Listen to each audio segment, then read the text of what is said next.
நமஸ்காரம். என் பேர் கவிதா என்ற கங்கா தேவி. கல்லா பிளேம் கருதாய் பிளேம் கசுந்துருவி நில்லாய் பிளேம்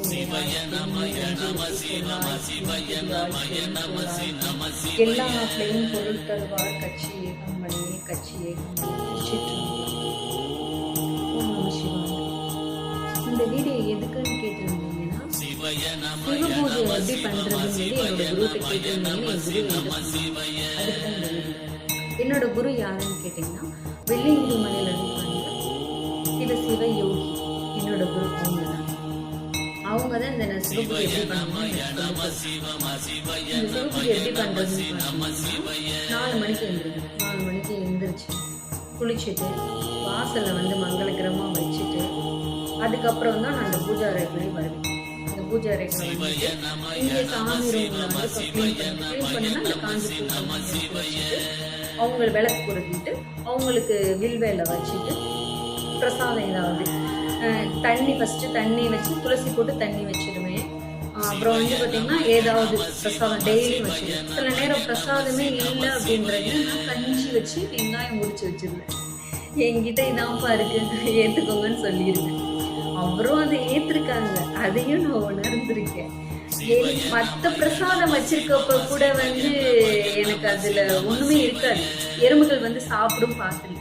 ஆனா அந்த கஞ்சி வெங்காயம் வச்சிருக்கப்ப பாத்தீங்கன்னா அவங்க தலையில உள்ள பூ அதுல விழுந்திருக்கும், வில்வேலையும் விழுந்திருக்கும்.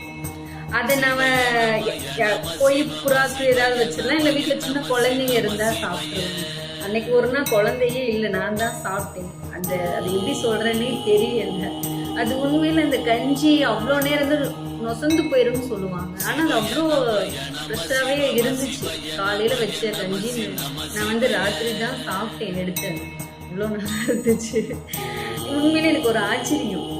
அதனால அதே கஞ்சி தனியாகவும் இருந்துச்சு, நொசன்னு இருந்துச்சு. ஆனால் இதில் இருந்தது நான் உணர்ந்தேன். அதை வச்சுட்டு தான் சொல்கிறேன். அவங்க இங்கே இருக்காங்க, எங்களோடவா இருக்காங்கன்னு நான் உணர்ந்துருக்கேன். அதை வச்சுட்டு தான் உங்களுக்கு சொல்கிறேன். அந்த மாதிரி பிரசாதம் ஏதாவது வச்சிருங்க. வச்சுட்டு இந்த மாதிரி அங்கே மேலே அவங்க இருக்காங்கன்னா கீழே நான் இப்போ நான் உட்காந்துருக்கேன் பாருங்க, அதே இப்படி திரும்பி உட்காந்துருக்கு. இப்போ நான் உட்காந்துருக்க மணிக்கவே லெஃப்ட் கால் கீழே ரைட் கால் மேலே இப்படி போட்டு இப்படி இந்த முத்திரை வச்சு இப்படி வச்சிருவேன். இங்கே வச்சிருவேன். இது ஜபமாலை வச்சிருக்கேன், 108 ஜபமாலை. இதை வச்சுட்டு இப்படி ஓம் நம சிவாய ஓம் நம சிவாய சொல்லிகிட்டே இருக்கேன். கீழே இந்த துண்டு விரிச்சு தான் உட்காரணும், சரிங்களா? பிரித்து உட்காந்து இந்த மாதிரி ஜபம் 108 தடவை பண்ணணும். இதை பௌர்ணமிக்கு ஆரம்பிச்சு அமாவாசை வரைக்கும் கடைப்பிடிச்சு ஃபர்ஸ்ட் அப்படிதான் எங்க குருஜி சொன்ன, நீ கடைப்பிடி, நீ பண்ணதுக்கப்புறம் நீ பண்றியான்னு பார்த்துட்டு நான் அடுத்ததும் உனக்கு சொல்லி தரேன்னு சொன்னேன்.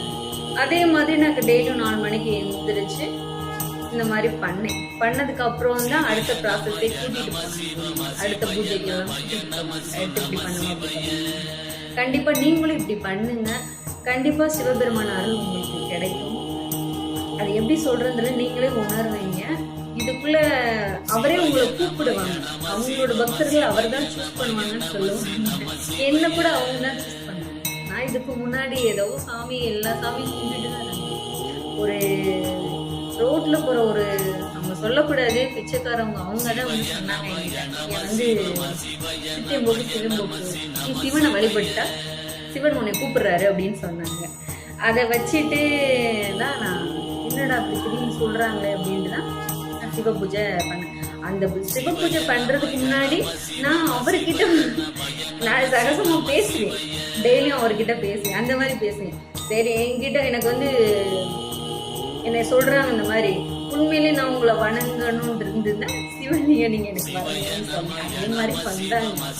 உண்மையிலே இல்லை நல்லா பலன் இருக்கு. சிவனே நம்மளை தேர்ந்தெடுத்திருக்காங்க, என்னையும் தேர்ந்தெடுத்துக்க உங்களையும் தேர்ந்தெடுப்பாங்க. இதை கண்டிப்பா பண்ணுங்க, உங்களுக்கும் நல்ல பலன்.